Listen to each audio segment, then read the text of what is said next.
Going to a bar can be a fine way to relax and unwind, but sometimes, it can be a horrifying ordeal. Here are 3 scary true bar stories that will keep you up at night. I was traveling for work, stuck in a small town I'd never heard of. After a long day, I decided to find a bar to unwind.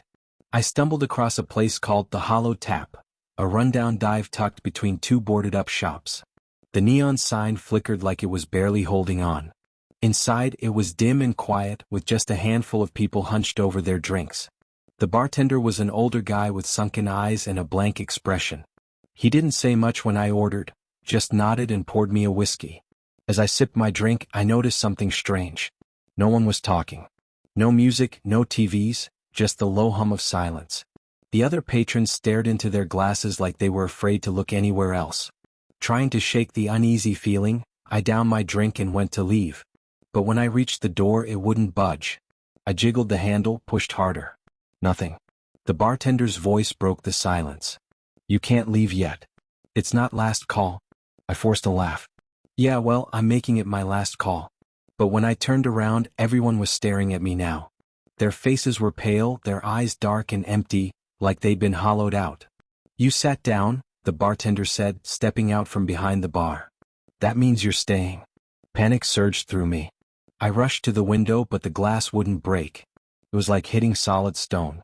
The patrons slowly stood, moving toward me in eerie unison, their footsteps unnervingly quiet. Desperate, I grabbed a bar stool and swung it at the door with everything I had. This time, the wood splintered and I stumbled outside, gasping for air. When I turned back, the Hollow Tap was gone, just an empty, dark lot, like it had never been there. I still don't know what that place was. But I know one thing, I never should have stayed for a drink. A few years ago, I was in this small town for a friend's wedding. The reception wrapped up early, but I wasn't ready to call it a night. I didn't know anyone well enough to tag along with the after-party crowd, so I decided to find a bar, just to have one last drink before heading back to my hotel. I stumbled across this place called The Lantern. It looked like it had been there forever, an old, flickering sign above the door, one of the letters burnt out. The windows were dusty and the paint on the door was chipped, but the neon open sign was glowing, so I went in. Inside, it was even more rundown. Low ceilings, wood-paneled walls with stains that probably had stories of their own, and a faint, stale smell of spilled beer mixed with something metallic. There were only a few people inside, an older woman tending the bar and a guy sitting alone at the far end, slouched over his drink. I sat a few stools away from him and ordered a beer. The bartender gave me this strange look, like she was trying to figure me out, but she poured the drink without saying much. I tried to make small talk, asking if it was always this quiet. She shrugged and said, "Depends on the night." The guy at the end of the bar didn't move. Not once. He just sat there, staring into his glass like he'd forgotten what he was supposed to do with it. At first, I thought maybe he was drunk, but there was something about the way he sat, too still, like he was frozen in place. After about 15 minutes, it started to feel wrong. He hadn't sipped his drink, hadn't shifted in his seat, nothing.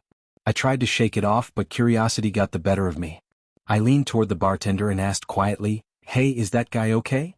She didn't look up from wiping the same spot on the counter. "He's a regular," she said flatly. I gave a nervous laugh. "Yeah, but is he, all right?" She finally looked at me, her eyes dark and tired. "He's always here. Doesn't matter what time it is. Best not to bother him." Her tone was so serious it gave me chills. I decided to finish my drink and leave. As I got up, I couldn't resist sneaking a glance at the guy. And that's when it happened. His eyes followed me. Nothing else moved. His head didn't turn, his body stayed perfectly still. Just his eyes tracking me as I walked past. My heart started racing. I tried to act casual, walking faster toward the door. Just as I grabbed the handle, the bartender's voice called out behind me, sharp and sudden. "You forgot your change?" I didn't turn around. I didn't care about the change. I just pushed the door open and walked straight into the night, my heart pounding in my chest. The next morning, I couldn't shake the feeling. Part of me thought maybe I'd had too much to drink, maybe it was just some weird, sleep-deprived moment. But I had to know. So I went back. Only, the lantern wasn't there. I stood in front of the same spot, but it was an abandoned building. Windows boarded up, door padlocked like it hadn't been open in years. There was a faded newspaper clipping taped to the door. I leaned in to read it. The headline said, "Local man dies in bar, body found days later." And the photo? It was him. The regular. Same seat. Same glass. Same blank stare. I don't drink alone in strange bars anymore. Last year I moved to a new city for work. Didn't know anyone, so I started going to this bar down the street from my apartment, Miller's Tap. It wasn't fancy, but it had cheap drinks and a decent crowd. Over time I became a regular.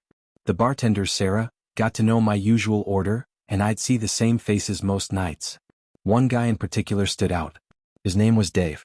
Middle-aged, always sitting at the end of the bar, nursing a whiskey. He was quiet, polite, never caused trouble. Sarah told me he'd been coming there for years. One night, I stayed later than usual, finishing up a few drinks. The bar was nearly empty, just me, Sarah, and Dave. Dave struck up a conversation, casual stuff at first. He asked what I did for work, if I lived nearby, things like that. His questions were friendly, but something felt off. Like he was collecting details more than making small talk. Eventually he said, "You know, it's not safe to walk home alone this late. I can give you a ride if you want." I declined, laughing it off, but his smile didn't fade. "Suit yourself," he said, and went back to his drink. I left shortly after. The walk home was less than 10 minutes, but the whole time I felt like I was being watched. I kept glancing over my shoulder, but no one was there. Figured I was just being paranoid. The next night I went back to the bar. Dave was already there, sitting in his usual spot. When I walked in, he smiled like we were old friends. "You made it home okay, huh?" he said. I forced a laugh, trying to ignore the weird vibe, but it lingered. Over the next few weeks, things got stranger. I'd see him outside the bar when I wasn't even planning to go in. Once I caught him standing across the street from my apartment, just staring. No phone in hand, no cigarette, just standing there. I told Sarah about it one night, trying to sound casual, but her face went pale. She leaned in and whispered, "Dave's been banned from here before. A few years back he got obsessed with another regular. She had to get a restraining order." That was all I needed to hear. I stopped going to Miller's Tap. But here's the part that still gives me chills. About a week after I stopped showing up, I found a note slipped under my apartment door. No envelope, just a crumpled piece of paper. It said, "I miss our talks. You shouldn't ignore your friends." I moved to a new apartment the next month. Never saw Dave again. I hope you enjoyed these stories. Like and subscribe for more.